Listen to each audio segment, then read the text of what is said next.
This week on the documentary review podcast, Jonathan and I revealed that we're actually from India and we're yoga experts. We've been lied to all this time as we discuss the 2011 documentary Kumare. Welcome to the podcast. Welcome to episode 46 of the podcast. I'm PT. Woo woo. And I'm Jonathan. Glad you can Nice. join us. Welcome, Jonathan. You got excited about that 46 number. I have 46. It's pretty impressive. I don't know. We're coming up on the big 5 too. Full year's worth of episodes. I think for that episode we should watch 52 documentaries that week. Yeah, probably. Run them all down real quick. That'd be great. Or what if we like live broadcast while we were watching a documentary, like just watched it and then like talked about it as we were watching it. That'd be all right. Yeah, I like that. We got to do something special, right? Yeah, like listeners, everyone start the documentary now. Yeah, or maybe we can get a documentary film crew to make a documentary about our 50-second. Sure, I'm sure they'd be into that. All right. Big holiday this week. I'll save that to the end. All right. What do you? Let's talk about Kumare. What's going on with Kumare, Jonathan? Tell us what's up. Right, well, were you eating some peanut butter or something? You seem like you're a little. I do. I just. Not to call you out here, but. Right. Yeah. No. I have a little like raisin stuck in my teeth. I was eating some raisin bread just moments prior to starting the. So. Nice. Yeah. Right there it is. Anyway. That's a great sound. Got it. Kumare. Yeah. Let's do a blue light meditation. So it's a documentary that kind of follows the guy's journey around. He's trying to kind of find his own interpretation of whether or not gurus and spiritual leaders exist in a real manner, or are they all a bunch of fakes. So it starts off kind of a documentary about that, but it quickly changes to his test to see if he can become his own, a false guru, and then will people follow him as if he's a real one? In essence, disproving all the other gurus out there. And it kind of follows the effects it has on people's lives, just with the belief that he is what he's pretending to be, and how that influences them and affects their lives subsequently. So it's almost a documentary that's a little bit reality TV mixed with a documentary about some of these thoughts and ideas about, how false spiritual leaders are. So that's kind of Kumare in a nutshell. Nice. Did you like the documentary? I did like the documentary. I thought it was very interesting. I think the ramifications of a documentary like this on essentially all modern religions are pretty profound. That, I mean, like, this guy obviously was making a documentary. He had no ill intentions, for what he was doing, where most people, like most gurus or / religious leaders of any kind, I think, do have ill intentions, or at least the intent of personal gain. If you don't mind just being like a despicable human being and taking advantage of other people's insecurities. He could have taken his guru-ness, to any level he wanted to. He could have, siphoned all the money he wanted out of his disciples and grown his disciples and followings and all that. Yeah. And he didn't, because he definitely could have slept with some of those. Oh yeah, he certainly could have slept with any or all of his disciples.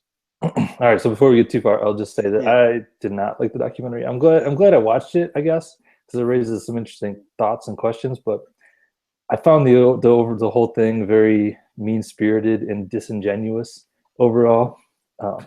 So we can get into that, but I just wanted to put that out there before we got too far into it. With my general stance on it was. But it's weird though, because it's one of those where like I'm not sure how I'm going to rate it star-wise, because I'm like kind of glad I watched it. It raised interesting questions and things like that. I just strongly question the ethics of the whole enterprise, and like the filmmaker, like I feel like he was lying to us a lot of the time, like in what his intentions were. It just made me like I did not like him and like his whole approach to the thing, and like I feel like skipping way ahead. I feel like at the end he was kind of like he was basically trying to get out of everything, by that, like all the stuff about like the gurus inside of you. That I'm feeling like that was all like added in Oh, post or whatever through voiceovers. Like at the beginning he was saying that stuff, but that was all just stuff he added later and like thought of later. You know what I mean? I don't believe that was ever his intention. right. No, but I think that's what made it cool was, I don't think he had, I don't think anyone could like plan ahead to know like how they would react and like how the experiment would go. I'm sure like if somebody told me that, like, hey, dress up like a guru and see if people will follow you. Because I mean, there's no like, you couldn't predict what was going to actually happen. Like, I'm sure he didn't think there would really be any deep connections or anything like that. And so it kind of organically happened.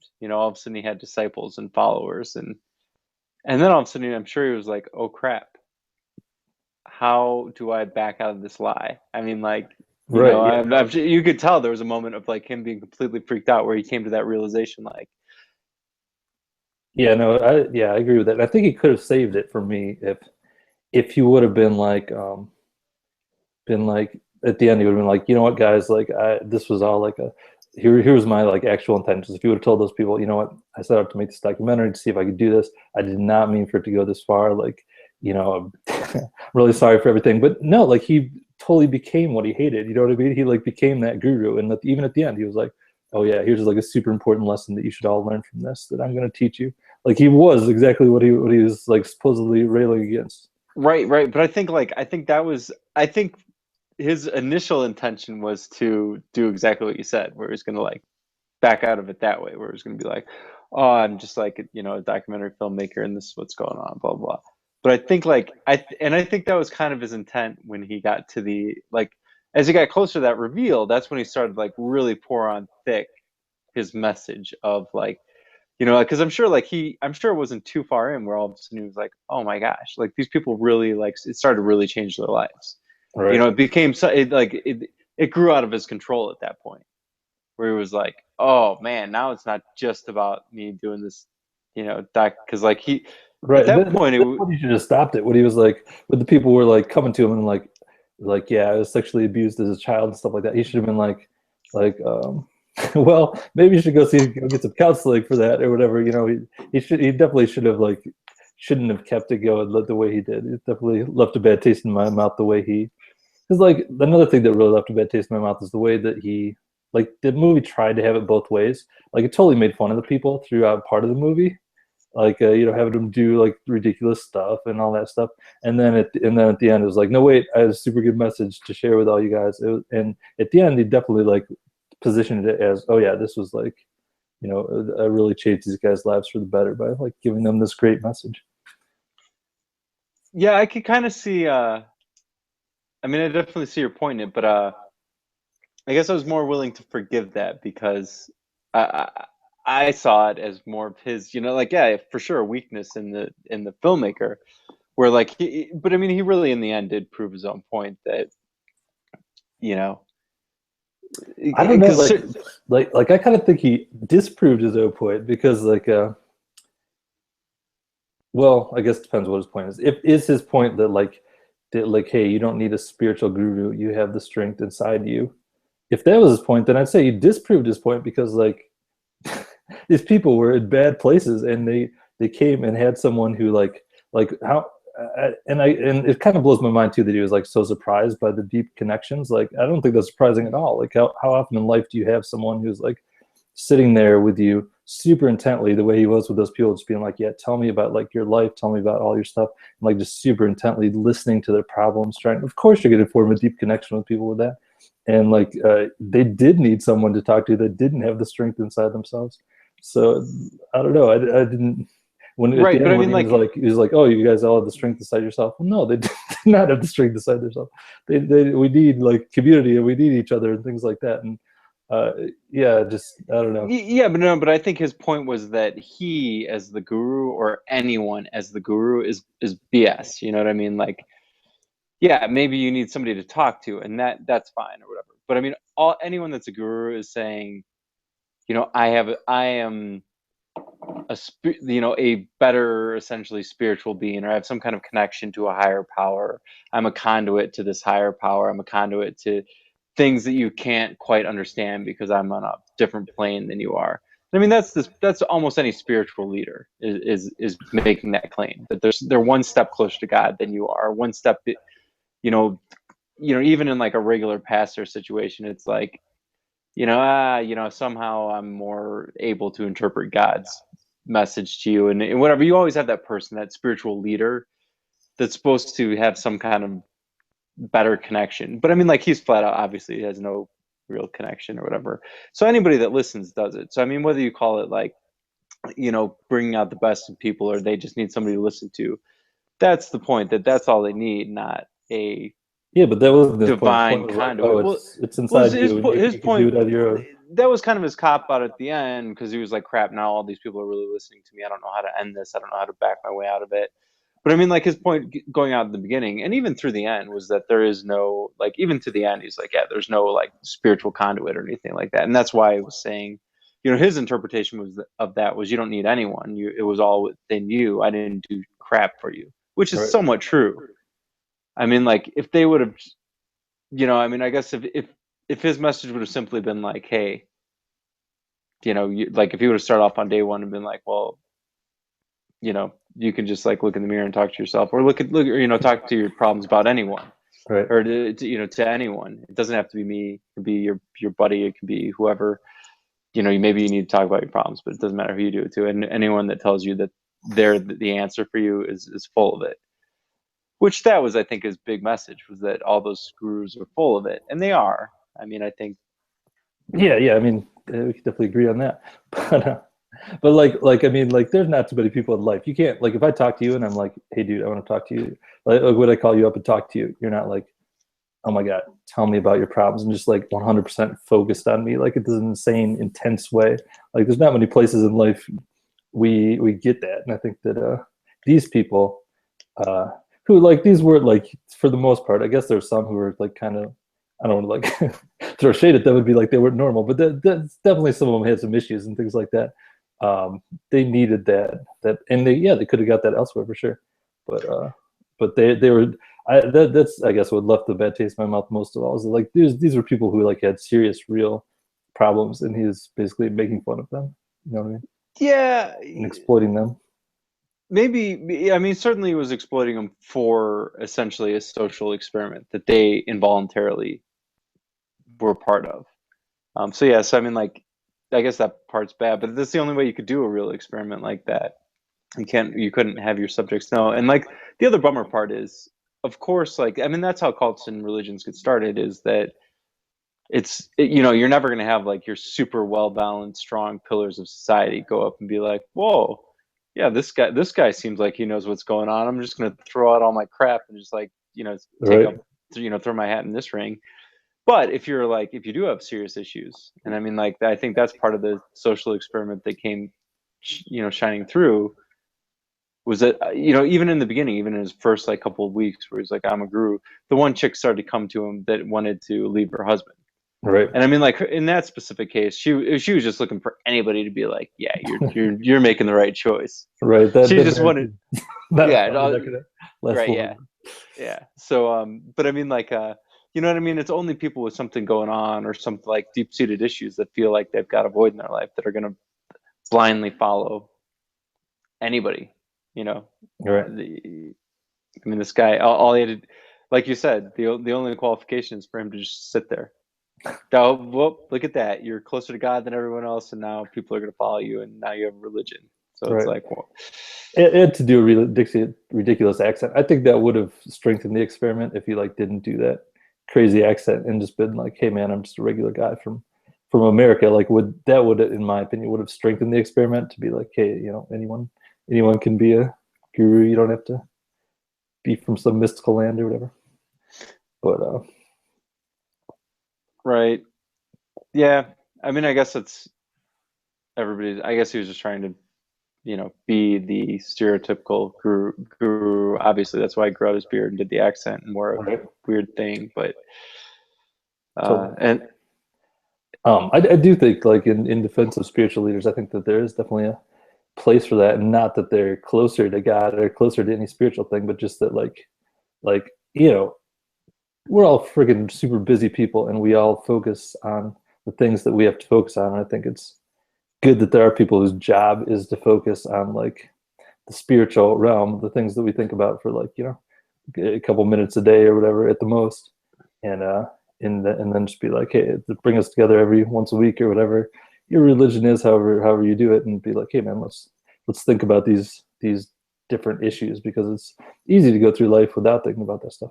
Which, by the way, is one of the reasons I like doing this podcast, oddly, is because it kind of makes us like think about something deeply. You know what I mean? It's like, I'm not going to say this is a religion, but it's kind of like a similar thing where we're getting together, we have a little litany of like, stuff we do in a certain order, and we think about these topics kind of deeply. Yeah, I think there's certainly a place for that, especially in modern society where you're like you said, to take an hour out of your week every week is, you have to schedule it. You have to do it Right. like we do it. You know what I mean? It's never just going to happen. Uh, Unless you're like unemployed and not trying to find work, then maybe it happens 8 hours a day. um, Another thing, man, I'm really piling on. I'll come up with some positives in a minute here, but Okay. another thing that I really that would have strengthened it for me and would have made it feel less like, because I really do kind of feel like the fact was he shot all this footage, and then they go back to the editing room and they're like, all right, how are we gonna like turn this into a story? Like what, and like came up with the whole voiceover thing of it.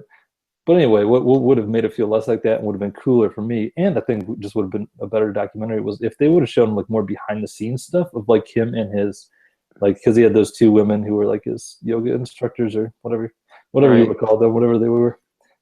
If there would have been like more behind the scenes stuff of them just like planning what the sessions were going to be like each day, and being like, oh shit, people are really getting into this. Like, what do we do now? And like, like more, so we could have like seen in the moment where their heads were at. That would have made it feel a little less cold and Yeah, that calculated to me, I think. I guess that would have been cool. I'm curious how much, if at all, he like broke character during those. How long was he out there? In I don't it was know. like I was six wondering about six that weeks too. or something. Yeah, something like that. I think it was something like that. But because I mean, he literally did. I got the impression, and maybe this is just again where it's reality TV, not documentary. But like, I got the impression he did literally, like when he moved his bed outside and just slept out by the pool or whatever. That was literally what he did for those 6 months Right. or whatever. And he certainly committed to that character. And that would have been cool actually. Or I'm curious if like those people that knew who he was, his co-workers, if you will, or whatever, the people helping with the documentary, if it would have, you know, if he like every night was sitting around with them having a beer, being like, "Oh man, what are we doing?" Right. But he But could being have like, just never. these suckers. Like, who knows what he was? That's what I want to see, is like what their Sure. attitude was like during the thing. Right, because I mean, like he said, they kind of went over how he like broke down his like false teachings or whatever. You know what I mean? Like the end of something, but it didn't seem like he did much at all as far as like his only teaching was like, "Oh, this is all an illusion. I'm an Right. illusion," or whatever. But I mean, like you could tell he really didn't put much time, or like his all of his teachings put on a whiteboard, that wasn't too Right. densely packed, which was kind of the point, that if you just have like one person vouch for you, you're a spiritual leader, and people will Right. like wholeheartedly devote themselves to you. Yeah. You know, Yeah. which There was one interesting thing about it, was how like quickly and easily it all seemed to build up. Like yeah, it all happened pretty crazy fast. yeah, it was crazy fast and totally organic. You can tell, like again, this is where it's like if you were again, in my mind, this documentary almost like disproves all religions to me. Like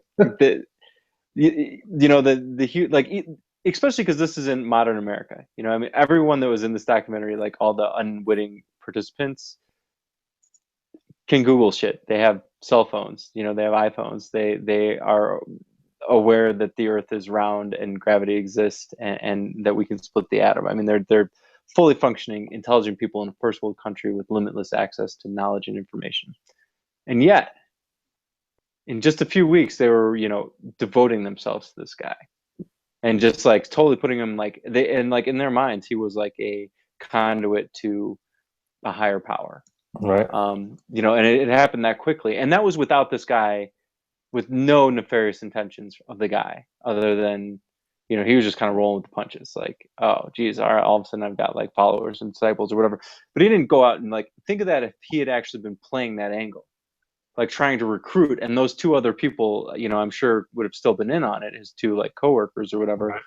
But say instead of just like making a documentary film to see if people believed in a guru that was made up, they would have been like, you know what, let's start something here where we get followers, and all of a sudden we're going to be flying around private jets from, say, getting all the money from them and starting our own religion. I'm pretty sure if some people with a level heads would try and do that, they would be very successful at it. As long as you didn't mind the horrific, Right. unethical implications of it. Done. You could in a 6-month time span be like living a very luxurious lifestyle, Sure. being a religion. Yeah, it definitely makes a good companion piece with the Going Clear that we watched about Totally does. Scientology. But it is interesting in that, to call back to that, how the way that guy eventually bought into his own stuff, basically, around Hubbard, and you could kind of see that a little bit with Kumare, where he was like starting to get more into it and all that stuff. Right, and like they do that quick little blip to the he goes out and visits the place, the commune, whatever it was, where everyone thought they were from a different planet, and Right, like right. whatever that was going on there. And that guy certainly seemed to have, at this point in time, bought into his own religion. I think the people that like, if you are like, if you go that route, if you start a religion and you do it obviously knowing that you're full of it and you're taking advantage of people, there's got to be a compartmentalization in your mind where you have to just start to buy into it, because you have two choices. You can either start to buy into your own BS, or you can be like, I am so evil, I should really just go jump off a bridge, because that would Right. be better than I deserve. Sure. I mean, like and I think like with L. Ron Hubbard, there was tons of stuff where like he kind of knew he was like crazy, and I think he was crazy. He had like some serious mental instability prior to starting his religion. And I think like if you go back in history, I mean, we don't have very much modern history as far as religions go. There's only a couple that have come out in the last couple hundred years that are very popular. Well, But when are they gonna release a new one? Come on. they released the Mormon faith, and I'm I guess I'll get in trouble with them, like I get in trouble with all religions. But like if you go back, and follow Joseph Smith or whatever, like his early beginnings, he was essentially, prior to starting the religion, a con artist. He helped, or he used seeing stones to help people find treasure in the desert or whatever. And which, I mean, that's obviously a con. Right. But again, a con that he probably bought into, and then all of a sudden he started a religion, and then people obviously bought into that. And just like this, it started with a core group, and then things seem less crazy when you know someone that's level-headed. Like all the Kumare followers were like, you could be going to work with them, like, oh, this is my accountant at work who I have lunch with twice a week, and all of a sudden he's like, oh, I found this guru that's amazing, and Right. he's changed my life. And you'd be like, well, this guy's level-headed and smart and holding down a job. He's not a crazy person. All of a sudden that sucks in your other fringe people. So all of a sudden Sure. you got a religion, easy as pie. Yeah, I think it probably does say something about humanity that we're not very good at communicating with each other, and I'm certainly call myself out on that as well. Like I definitely am in my own shell, but I mean, like just the way he was. Again, I already said it, but just the way he was listening to people is like a way that, man, you never see you never see people listening to each other like that in real life, or just like that, being that intently focused with each other. There's only one instance in my life that I can think of where like you always hear about how people, like I've heard a lot of times about Bill Clinton, that like when you talk to him, you feel like you're the only person in the world. Like he's just so focused on you, and that's just like his crazy level of charisma or whatever. The only time I've ever felt that was when I interviewed this one guitar maker in Santa Cruz, California, at his guitar company, and like he was totally like that. Like when he talked to me, I was like, I've never had a conversation like this before. The guy is like so focused on me right now. What is going on? This is crazy. And that's kind of like what I got out of out of Kumare's like thing. Like I think that guy is like just genuinely like really charismatic or whatever. Oh, Um, the Kumari guy. yeah, yeah, the Yeah, Dr. guy. I don't know that he would, like, I guess I would like to have seen a little bit more of him in regular life or whatever. Maybe he was, but I mean, like, because he obviously was playing a persona of what he, because, and he did his, I mean, he did more, to his credit or whatever, he did a ton of research. He actually spent a lot of time with gurus, so he kind of knew Right. how they behaved and acted, and he took that, into his character that he made for him. And as you're saying it, like that intent listening, if you will, or whatever. Because I mean, that's really all he did. He gave almost Right. no like real advice or anything like that. Just a couple of snippets here and there. But then he would do that little thing where he'd like essentially touch foreheads, which is an oddly, I mean, Right. that's oddly enough a really intimate thing. I mean, Sure. like especially like in our culture, every once in a while, in rare situations, someone will like grab my arm, not like to push me out of the way, but to like grab my arm with just physical contact in the contents of whatever, Right. a party or business meeting or something like that. And it always throws me off in a big way. Like Right. just having someone like just with a gentle physical touch, or I'm just like, whoa, that is not appropriate, people. But I Right. mean, really, it is, and we're just so unused to it. I can see where people would be really drawn into something that's that simple. Someone sitting across from you and like getting that close into your personal space, but in like a non-sexual, Right. it didn't seem awkward when he did it. I don't know. No, that's a little bit off topic, but I yeah, totally know what you mean. Like I'm from the Midwest, as we both are, which Midwestern people were like, hey man, Hey man, we like to play close to the vest. We like to keep our, we are not one to wear our emotions at our sleeves, anything like that. And man, when I moved to the South here in Tennessee, man, people are much more touchy feely, always touching you when they talk to you and stuff like that. And I still get a really? little like weirded out by it. Like I'm like personal space, man. Yeah, that would really throw me off. Like I have like it's a little bit of a melting pot of people from all around the country here, but certainly like out in Colorado, and certainly though definitely that Midwest kind of style for the most part, where you have All right. personal space, you don't really cross it. But like certainly I have friends from different parts of the country that like, especially like big huggers. Like every time I see them, they'll give Right. me a hug, handshake at most, dude. Right. I'm cool not I'm hugging. yeah, I'm cool. Yeah, but obviously that's probably my fault and not Right. theirs. Right. Right. Um, Um, yeah, I just it's totally off topic, but I just read a super good article about this guy from the Midwest who's like a writer in New York City now, but he's like kind of taking like the film Fargo to like illustrate about the Midwest. But he's like one of the big things that he noticed when he moved out of the Midwest is, and you're definitely familiar with this thing, I'm sure, which is like when you're ready to go on a phone call in the Midwest, you say, "Well, I better let you go." And that's the sign that like I'm done with this conversation. Goodbye. And like he's like, oh man, every time I use that now, people are like, oh no, you don't have to let me go. It's totally cool. Or whatever. Like they don't get that means that, oh man, no, I'm done with this conversation. When I say that, it means I don't want to talk to you anymore. wow, that's funny. Yeah, in fact, now that I think about it, I notice I've caught myself doing this more and more. Is that I'm like a fairly rude phone conversation ender. For one, I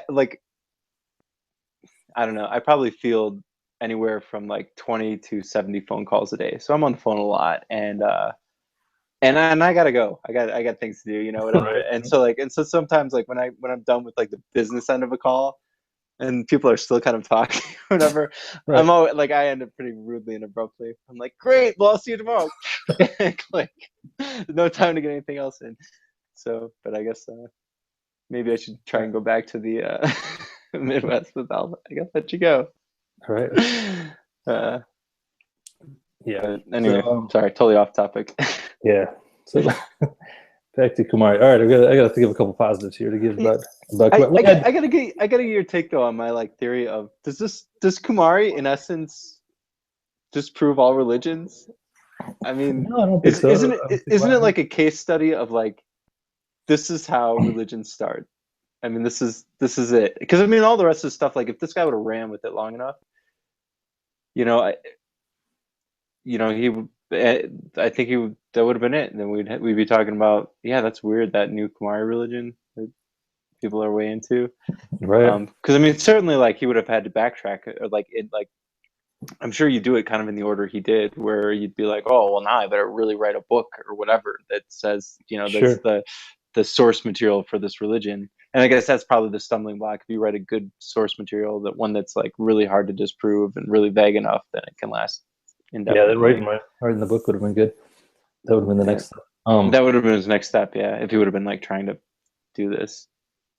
Yeah, I don't know. I think that it's a good insight into how religions start. I don't think, like, I don't know, maybe I'm naive or whatever. Obviously, there's no way to prove or disprove this, but I don't think most religions start like as disingenuously as this. Like, I would like to think that at least that, like, most religions are like, but you can kind of see how it happens from this film that it's someone with some good ideas or whatever, and then his followers start putting more stuff on him, and then the person kind of just goes with it. Like, I would like to think at least that like your Buddhas and stuff like that weren't weren't out to trick people and make a quick buck. I mean, who knows? Maybe they were. Obviously, there's no way to tell now. But Right. but I don't know. I just think it's probably more likely that it was just kind of a thing they fell into. But I mean, I guess you could see this was a good example of how that could happen. I don't think it Right. necessarily disproves religions because I mean, if a religion is true, then this wouldn't happen this way. But I mean, it's a good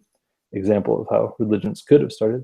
Surely. Right. Yeah. I mean, I guess I shouldn't say it's like a like definitive, like obviously this like disproves every religion on planet Earth. But I would say that it's a pretty strong argument that you know if, if this still exact same thing works today in like I said, a modern first world country where you could like even in a modern first world country where these people could have been like, hey, what's your full name? Let me Google you. Right. Boom, done. He's a fraud at that point. I mean, that would have ended Sure. it. But even in a country, even in a scenario where that is super easy to do, still works. So think of that if you rewind to a time where, like, if I walked into a new town and said my name's Bill, everyone would be like, "What's up, Bill?"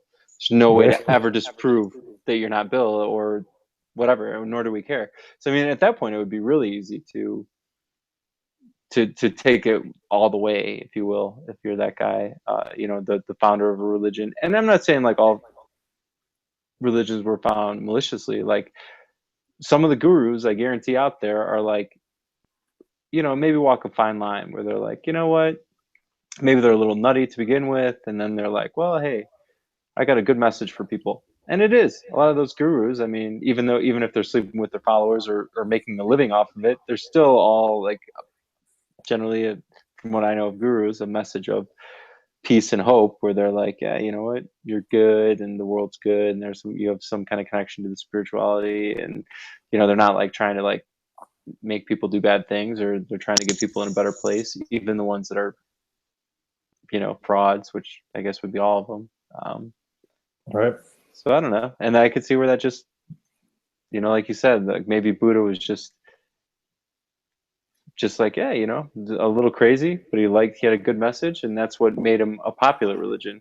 It's the ones that are a little crazy and have a crappy message that people eventually ixnay it, Yeah, when the guru's like everyone should kill themselves, and then everyone kills Right. themselves. That's That's not good where for the that ends the longevity. religion really quick. Like, What do you think of like the whole?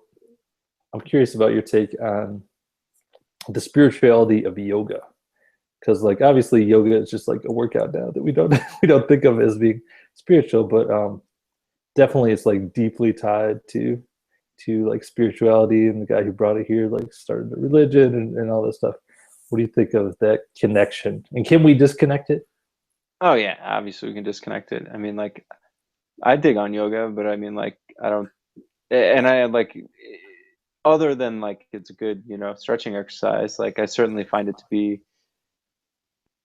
I don't know, a very good meditative kind of a thing. Certainly helps me calm my mind, and you get really into it. It's like it's an odd combination of things because it's very physically demanding, but yet you're just like standing there, like, as opposed to when I run, sometimes it's very physically demanding, but like obviously I'm in a ton of motion, and I shouldn't even say that. I get a pretty good meditation out of a good long run too. So I don't know. I mean, like, it's not, I don't think it connects us to God, or I think we can separate it out, but I think it's good for you mentally. Um, you know, Hmm. forces you to calm your mind for a little bit. Yeah. But the fact that it like started as part of a religion, is that something we should care about or not? We just be like, No. yeah, we take this thing. Okay. I mean, I wouldn't think so. Um, yeah, it doesn't seem like it would have any bearing on anything. I don't It's know. interesting though, because it's just like taking a religious ritual and being like, hey, let's disconnect it from the religion. I don't think I don't have any point on this. I'm Yeah, just no, no. curious, just think it's an interesting thing that we're like taking I, this. I like it. I'm trying to think of some, like, have we ever done that with a religious thing before? I mean, like, you could maybe say like Christmas. Yeah, I guess. Yeah. Maybe. I mean, it's not quite the same, but we kind of All did. right. Like, you certainly don't need to be any religious faith to have an elf on a shelf in your house and a Christmas Sure. tree or whatever. You know what I mean? Like, pretty. Right. You know, I don't think anyone from any religion will get mad at you for giving gifts on Christmas. So. Right. All right. Well, I don't have any points to that. I just thought it was interesting the way that No, we've yeah. co-op to that. And I think the people who get really into yoga are still like eventually go to the spiritual side of it. You know what I mean? At least that's what it appeared like from this documentary. Yeah, yeah, I think there's still like a big connection, or like, for some people that Right. connection still exists, at least personally. So the other thing, and this is way spoilers for the very end of the movie, is the other thing I wish they would have done is like expound a little more on like what the people's thoughts were. So first of all, yeah, he chickened out on revealing himself the first time, Totally did. which kind of made me bad. But then he like eventually came back like 40 days later, and like first of all, he showed a video where he like didn't even confess in front of them. He showed a video, and then he came out and was like, "Hey, it's the new me, guys," and then they just kind of ended the movie, and they had a couple captions as to what happened after. But I really would have liked to see like, yeah, some of the people who were like, "Oh, this is a cool experiment." Like later when they got home and thought about it, and were like, "Oh man, this is going to be made into a documentary, and I'm gonna look like an idiot." I would like to know like 3 months down the road, what were those people thinking on Kumare?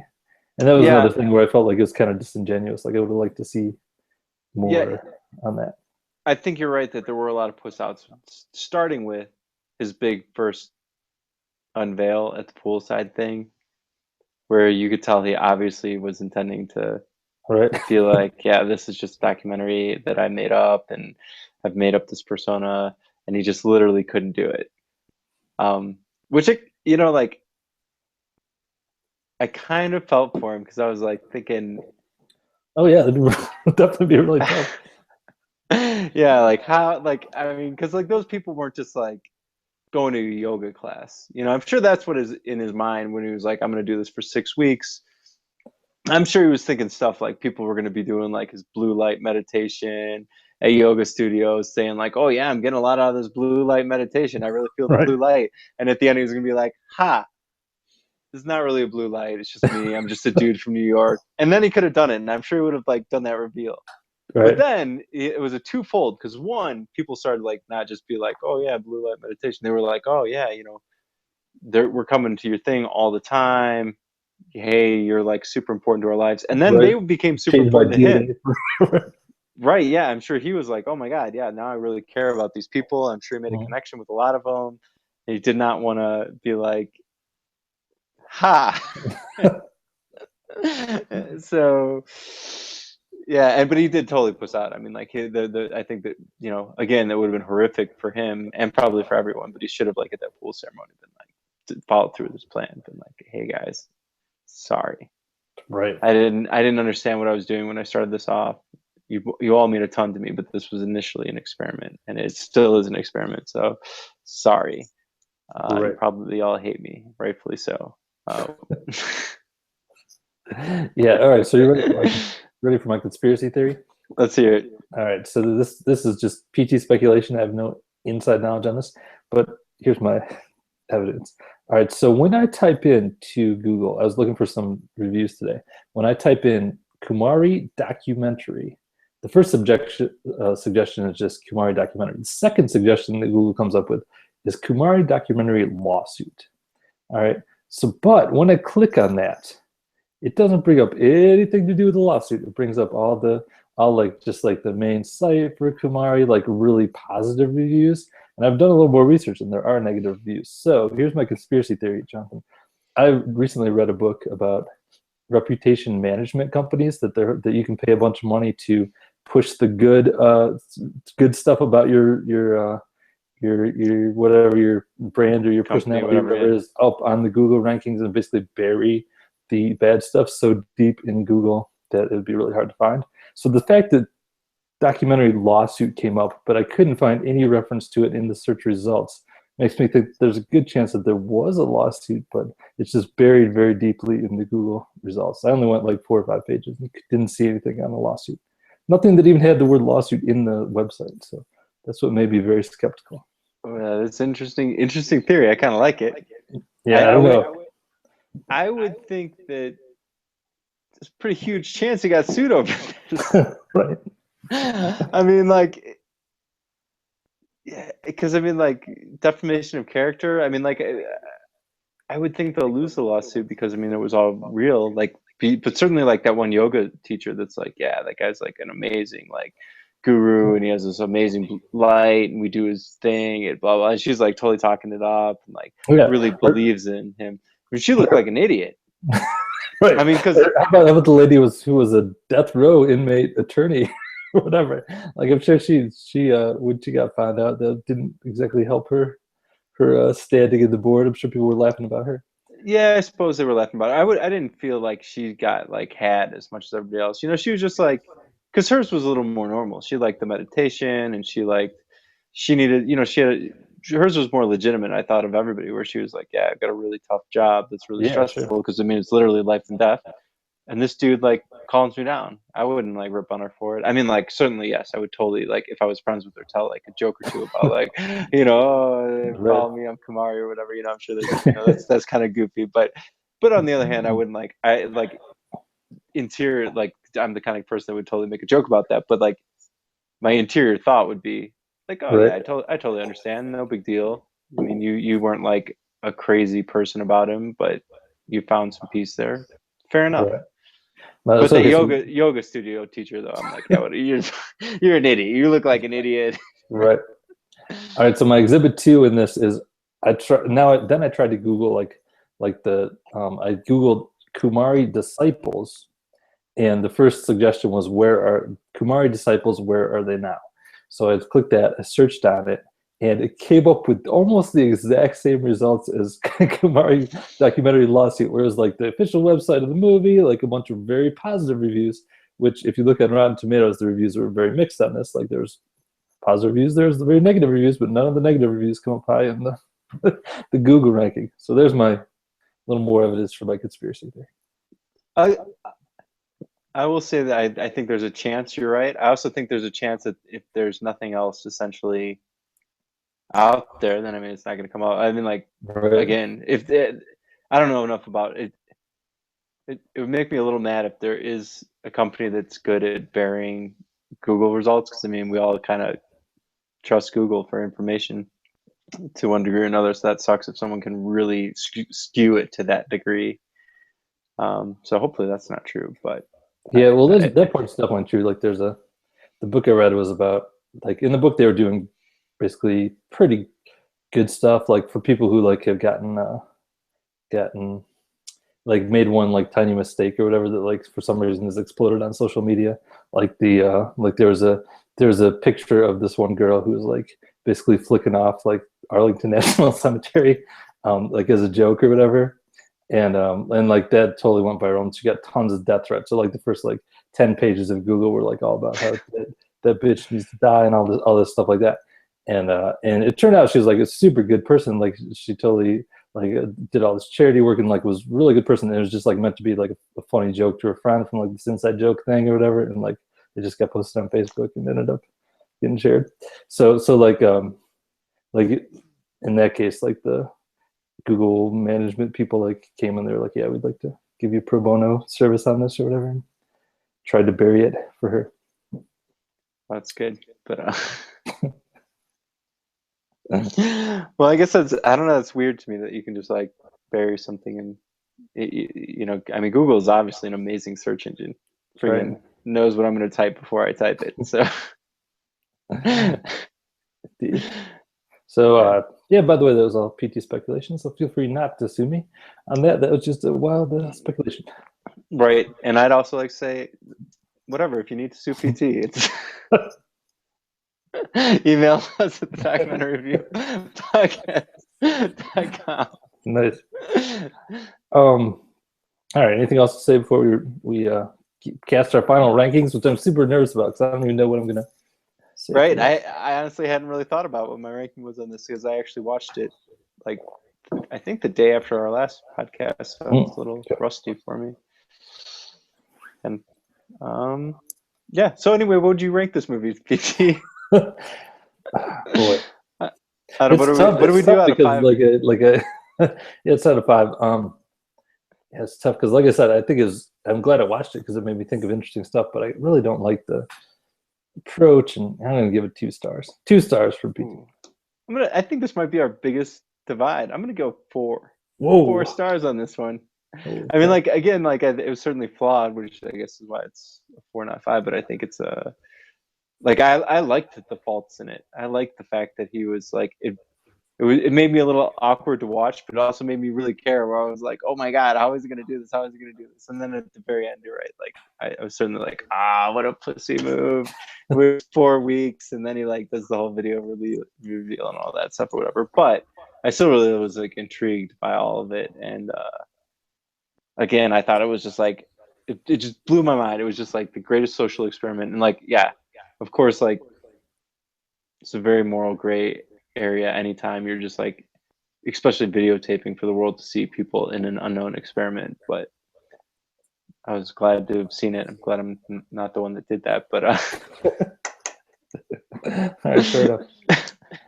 All right, before we get into the choices for next week, I want to give my recommendation for this week because this ties directly to the film a little bit. This is a guy who does something similar, but I think does it in a good way because it's all for comedy, and it's the TV show Nathan for You, which is it's on Comedy Central, and it's this guy who goes into these businesses, and it's like if struggling small businesses is like, yeah, I'm going to come up with a way to help your business, and then comes up with like the most ridiculous solutions ever, and like has them actually implement it. But I like it because he's like, he knows what he's in for. He's in for comedy. The best episode is Dumb Starbucks, where he goes to a coffee shop that is losing all its business to Starbucks. And under parody law, he changes the name of the coffee shop to Dumb Starbucks and like puts the word dumb really small in the print and like everything logo. It's basically exactly like a Starbucks, but everywhere the Starbucks logo is, it's dumb in the thing. And yeah, and then it was like totally picked up by national media, and like there was a lot of speculation that it was Banksy who done it and all this crazy stuff. But that's a really hilarious episode if you get a chance to watch it. Nathan for You, I recommend it. Did Starbucks sue him? Was that? Well, all right, I'm totally gonna spoil this for you, for all of you now. But so what happened is, like at the beginning of the episode, he went to consult with a lawyer on the situation, and the lawyer like told him, yeah, like as long as you follow parody law, you're okay. And he had the lawyer sign a thing that he could appear on camera, but the lawyer did not read the full thing, and it said in that thing that he would be responsible if Starbucks sued. The lawyer would be completely responsible, and it was pretty funny because he was like saying how like people don't read stuff as he was signing it, and as he did not read that he would be completely responsible if Starbucks sued. But no, Starbucks did not sue, but they did have to take it down eventually. I think they agreed to it out of court type situation where they would just stop calling themselves Dumb Starbucks. All right. Okay, that was awesome. Okay. Yeah, it was a great episode. All right, so Jonathan, this week is a very important holiday in the United States of America. I don't know the rest of the world what you're up to, but this week in the United States of America, the movie Creed is coming out tomorrow, and holy cow, pretty important holiday up in here. Continuation, kind of restart of the old Rocky franchise. I don't know if anyone's been paying attention, but most companies are giving employees the day off of work on Thursday in honor of Creed coming out. So if you got the day off work, you know what you got to do. Indeed.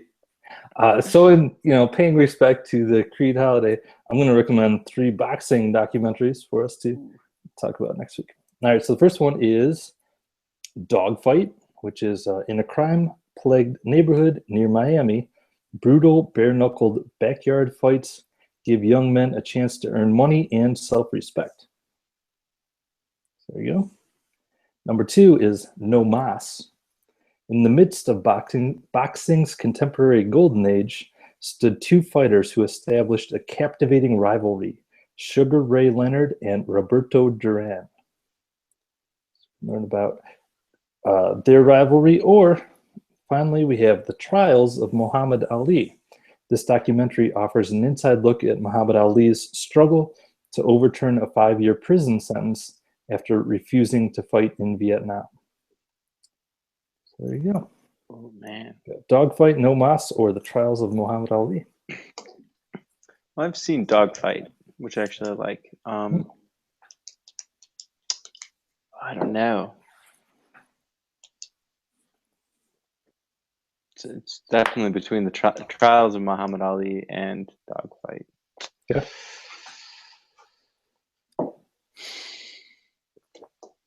I'm going to go with Ali. All right. Trials of Muhammad Ali it is. Maybe this will start a Muhammad Ali renaissance. There's a lot of good Muhammad Ali documentaries. We could.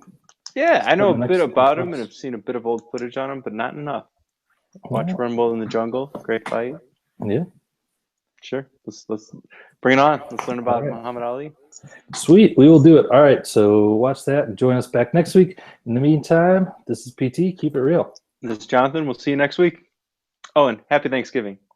Happy Thanksgiving.